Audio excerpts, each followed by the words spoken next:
Kenapa kami tidak sampaikan? Kenapa Nikita tidak sampaikan? Tadi saya larang, ini anak bermasalah dengan hukum. Tidak boleh kita sampaikan semuanya kepada media. Bisa nggak saya jawab nih? Boleh Bang, silakan. Begini, saya kira Bang Fahmi, saya mau tanya juga nih Bang. Ada orang namanya NM bilang, saya jamin Fadel dan keluarganya masuk penjara. Itu diatur nggak di KUHP Bang? Coba tolong jawab. Saya tidak tanggapi. Abang lawyer dia. Saya fokus. Tegur dong. Gini, itu bilang-bilang saya miskin. Jeruk-jeruk ngomong, apa urusannya sama saya? Yang bilang. Jadi gini, wah, kita saat ini membahas perkara yang ada di Polres. Nah, jadi kita tegak bergantian Bapak-bapak. Kita uji begitu. Jadi gini, kalau lain-lain Anda silakan menanggapi. Enggak, saya mau tanya. Jadi hal-hal memang perkara yang di Polres kan NM bilang, saya jamin Fadel dan keluarganya masuk penjara, boleh? Saya tanya, boleh nggak? Anda juga bisa. Fadel juga bisa ngomong, saya jamin saya tidak akan masuk penjara. Bisa saja seperti itu. Kenapa? Ini orang pelapor, seorang ibu yang merasakan bagaimana anaknya hancur menurut keterangannya kepada saya. Bagaimana seorang ibu, kita semua punya anak, kita punya anak. Jadi kalau hancur boleh bilang orang masuk penjara satu rumah gitu? Bukan. Jadi dia tahu persis persoalannya. Kalau dia ngomong seperti itu suara seorang ibu, hati seorang ibu yang berbicara kepada masyarakat. Ada persoalan yang saat ini yang paling krusial, bagaimana dia ingin melindungi anak. Kalau Fadel bilang itu suara ibu, suara keluarganya juga dia keberatan, kenapa nggak seimbang? Silakan. Fadel mau bicara apa saja silakan, mau membantah silakan, mau tidak datang silakan. Saya pakai KUHP. Anda advokat, rekan saya juga tahu proses hukum itu seperti mana.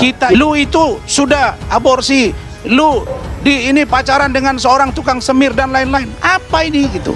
Bang Rasman. Dan ini membuktikan bahwa ada tindakan perempuan yang sangat tidak baik terhadap anaknya, yang menyebabkan anaknya berperilaku seperti itu. Kok jadi klien kami yang dikejar-kejar? Nah sekarang Bang Rasman, jadi nanti. Anda ingin mengatakan dan bahwa klien Anda ini juga akan mengambil tidak laporan. Sama sekali. Pada menyingkir dari hidup gue, heran deh. Orang kesel banget. Kesel, jijik tau nggak?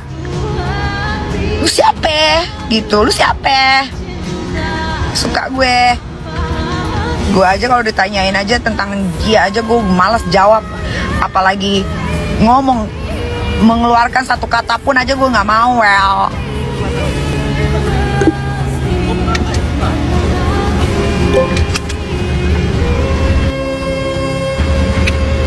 Nah, kalau kayak Dr. Oki, Yolo, Mail, nggak apa-apa, wawancara aja, atau pakar hukum yang mengerti tentang kasus ini. Nggak usah pakai sokir, nyuruh netizen mikir bagaimana mentalnya itu anak dibully. Nggak usah repot, nggak usah repot. Saya ingin sampaikan kepada saudara, ini LP. Saya nggak usah sebut di mana dan di Polda Metro atau di Polres, karena saya berdomisili, apartemen saya ada di Kemayoran, tempat tinggal saya yang satu lagi ada di Jagakarsa, wilayah hukumnya juga ada di Polda. Bisa juga kalau saya lihat misalnya kejadian itu di Bekasi, Polres Bekasi bisa juga. Sehingga tunggu panggilan untuk saudara. Tapi yang pasti Nikita Mirzani siap dan harus siap perang berlarut dengan ras yang ada. Sedikit pun saya tidak takut dengan kau. Saya katakan sangat tertantang. Soalan seorang Fadel dengan Loli anaknya mau terlebar kemana? Saya diam selama ini, bukan saya takut melaporkan kau. Saya mengumpulkan barang bukti. Selamat menikmati pasal berlapis dan laporan bertubi-tubi.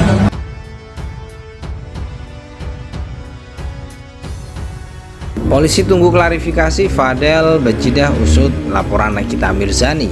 Polisi menjadwalkan panggilan klarifikasi terhadap Fadel Bajidah soal kasus pemaksaan aborsi yang dilakukan aktris Nikita Mirzani. Kabid Humas Polda Metro Jaya Kombes Ade Arisham Indradi mengatakan penyidik masih menunggu kedatangan Fadel Bajidah setelah sebelumnya yang bersangkutan tidak hadir di Polres Metro Jakarta Selatan pada Jumat 27 September. Fadel Bajidah yang tak menghadiri undangan polisi dengan alasan sakit. Ia pun menjanjikan akan datang ke Polres Metro Jakarta Selatan pada Jumat.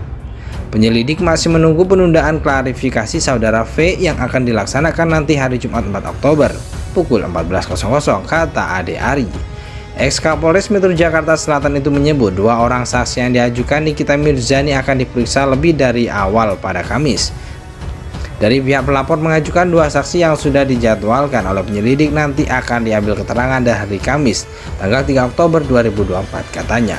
Dalam penyelidikan kasus ini 13 saksi sudah diperiksa Nikita Mirzani sebelumnya melaporkan Fadel atas kasus dugaan persetubuhan terhadap anak di bawah umur dengan korban yakni anaknya Laura Meizani alias Loli. Nikita Mirzani menuding Fadel memaksa putri kandungnya untuk melakukan aborsi sebanyak 2 kali. Sementara itu Loli telah menjalani visum lanjutan di Rumah Sakit Cipto Mangkusumo, Jakarta Pusat pada Senin 30 Oktober 2024. Loli diminta dokter RSCM untuk menjalani visum lanjutan soal laporan yang dilayangkan Nikita Mirzani terhadap Fadel.